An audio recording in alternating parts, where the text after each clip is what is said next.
Dr. Vincent Giampapa. He believes our body's own natural reserves of stem cells can stem the tide of decay. The origin of the aging process really starts in our stem cells because that is the reservoir of the regenerative power and the ability to have our body cells renewed and repaired as we age. The stem cells we have in our adult bodies are not all powerful like embryonic stem cells. They are specialized to replenish specific tissues we need to maintain ourselves, like blood, bone, skin, and muscle. As we age, however, this repair system begins to break down. What we've learned recently is there is a clock, if you will, inside the cells that actually changes, or if you will, ticks as each year goes by. And as that happens, certain genes get turned off and other genes get turned on.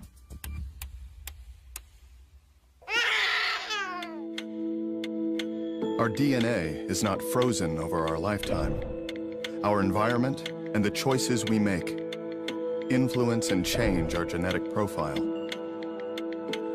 So if we live in a healthy environment, that genetic clock is slower. If we live in an unhealthy or stressful environment, the genetic clock accelerates.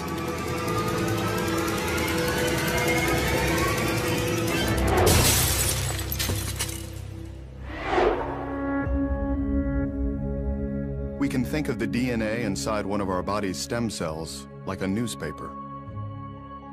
So this morning, I picked up this newspaper in my driveway, and I have a nice, clean newspaper, but I might drop that newspaper in the street, and it might wrinkle or get dirty.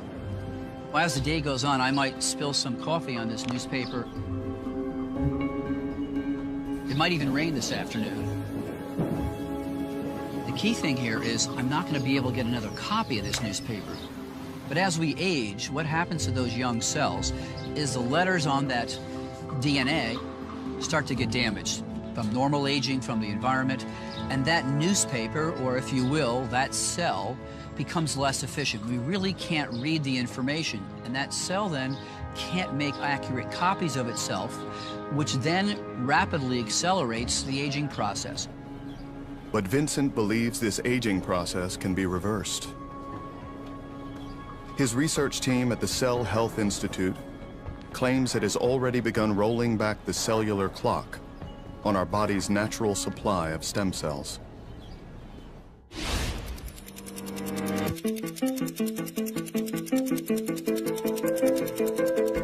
What we're really doing is using the proteins from younger cells from another person to reprogram older cells from a different person.